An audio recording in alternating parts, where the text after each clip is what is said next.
right, so go ahead and state your name and tell me your ride. What am I looking at? I'm Shane McDougall. I have a 2019 Audi RS5 Sportback in Sonoma Green Metallic. I was just going to say I admire and love this color. I think greens on cars are starting to make a really good comeback for it. Tell me about your passion for Audi, for this car. Were you looking for something like this, or what were some of the other options? Yeah, so previously I was driving a Mercedes C-Class hybrid, which was cool. It got really good gas mileage, and it's still a turbocharged engine, so I could do plenty to it. I had an Audi before that, and I was actually looking to move into a Porsche Panamera Sport Turismo. It's the wagon version. So cool. And it shares the same 2.9-liter twin-turbo V6 as the RS5 or the Macan GTS. So similar builds, similar power numbers. But by the time I got back from a job I did, they were just kind of barren. So I started looking for Audi RS5s, and I found one relatively close in Riverside that came in Sonoma Green Metallic, which is a very uncommon factory color from Audi. You have to really go out of your way to get it.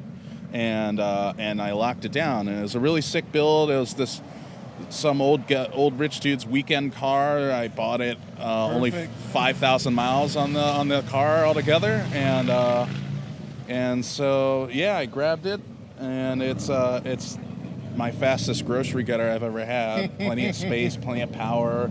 It essentially is a hatchback. You can fold the seats down; they don't separate.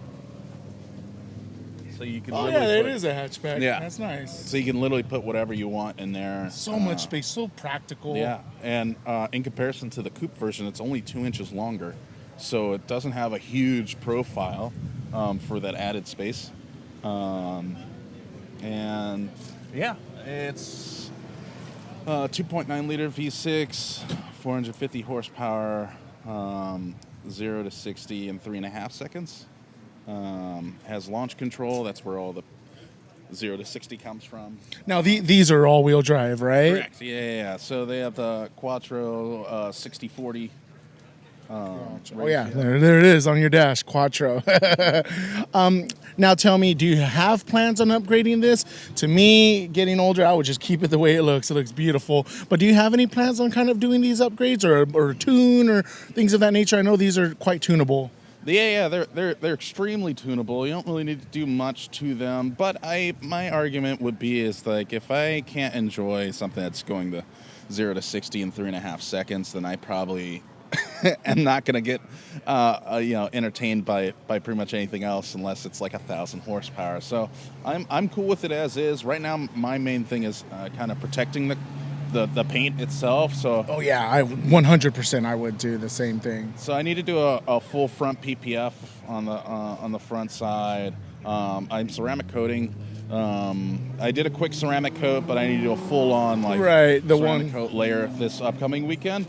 I might do wheels. I'm accustomed to 19 inches. This came factory with 20 inches, which is awesome, but the 20-inch tires are expensive. Wheels or whatever, they flatline after a while, but tires are always like, even the cheapest 20-inch tires, like stupid expensive, especially like all seasons.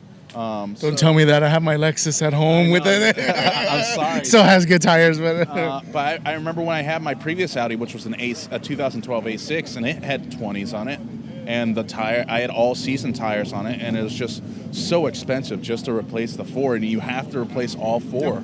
You can't really rotate and do 2 and 2. You have to do all four all at once. So that's always like $1,000 or so or more. And but there's easy bolt-on add-ons.